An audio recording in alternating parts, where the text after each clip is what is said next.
Shalom, selamat pagi anak-anak. Sudah bangun semua ya? Syukur sehat semua ya. Pagi ini kamu dengarkan mem ya yang membawa renungan. Sebelum kita mendengarkan renungan, kita berdoa dulu ya. Ayo sikap doa. Siap? Oke. Terima kasih Tuhan, kami bersyukur untuk pagi hari ini kami boleh bangun dengan keadaan sehat. Semua itu anugerah-Mu Tuhan, dan kami mengucap syukur untuk semua pemeliharaan-Mu, untuk kesehatan-Mu juga Tuhan. Pada hari ini kami mau melakukan kegiatan kami belajar, mengajar. Kiranya Tuhan memberi hikmat kepada Bapak Ibu guru, juga anak-anak supaya bisa mengikuti dengan baik. Terima kasih Tuhan, Kau pimpin juga. Sebentar lagi kami akan mendengarkan renungan, supaya renungan ini nanti juga berguna bagi kami semua, dan semuanya untuk memuliakan nama-Mu saja. Terima kasih Tuhan, di dalam nama Yesus Kristus kami berdoa. Amin. Anak-anak, hari ini temanya hidup dipimpin Roh Kudus. Anak-anak yang dikasihi Tuhan, pernahkah kalian mendengar bahwa kerajaan tanpa raja akan kacau?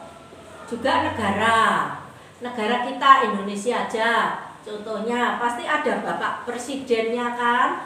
Siapa tahu Bapak Presiden kita? Ya, Bapak Jokowi. Kita bayangkan seandainya tidak ada pemimpin, pasti kacau sekali, banyak pembunuhan, banyak perampokan di mana-mana, kan tidak baik. Jadi untuk setiap negara pasti ada pemimpinnya ya anak-anak, dimanapun negaranya, seluruh dunia. Pagi ini kita belajar bagaimana supaya hidup kita teratur, tertib, damai. Dalam Galatia 5, kalau anak-anak bisa mengambil Alkitab, kita baca sama-sama. Dalam Galatia 5 ayat 22 dan 23 ya. Yang tidak membuka Alkitab tidak apa-apa, dengarkan aja, membacakan ya. Tetapi Roh Allah ayalah kasih, sukacita, damai sejahtera, kesabaran, kemurahan, baik hati, penguasaan diri. Tidak ada hukum yang menentang itu. Ya, jadi anak-anak tahu ya semua ya, tidak ada hukum yang menentang yang membacakan tadi. Jadi anak-anak pastinya kan mau dilindungi Tuhan, dipelihara. Pasti kalau dipelihara Tuhan, kalau yang memelihara pasti kita diberkati. Semua dicukupi kebutuhan-kebutuhan kita maupun Bapak Ibu kita. Untuk itu kita harus mau dipimpin oleh Roh Kudus. Mengapa kita harus dipimpin oleh Roh Kudus? Coba kita lihat ayat yang sudah kita baca tadi.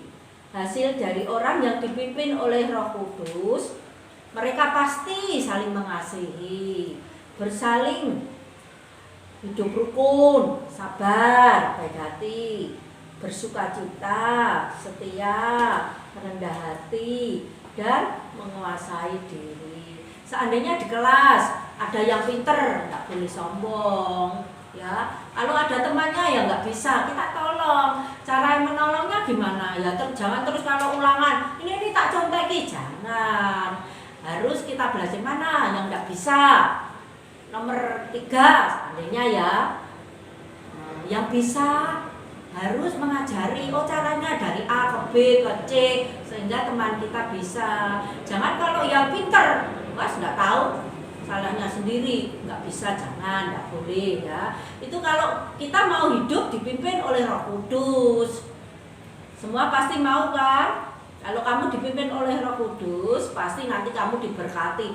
Berkat itu bukan selalu uang loh anak-anak. Diberkati kesehatan, kecerdasan.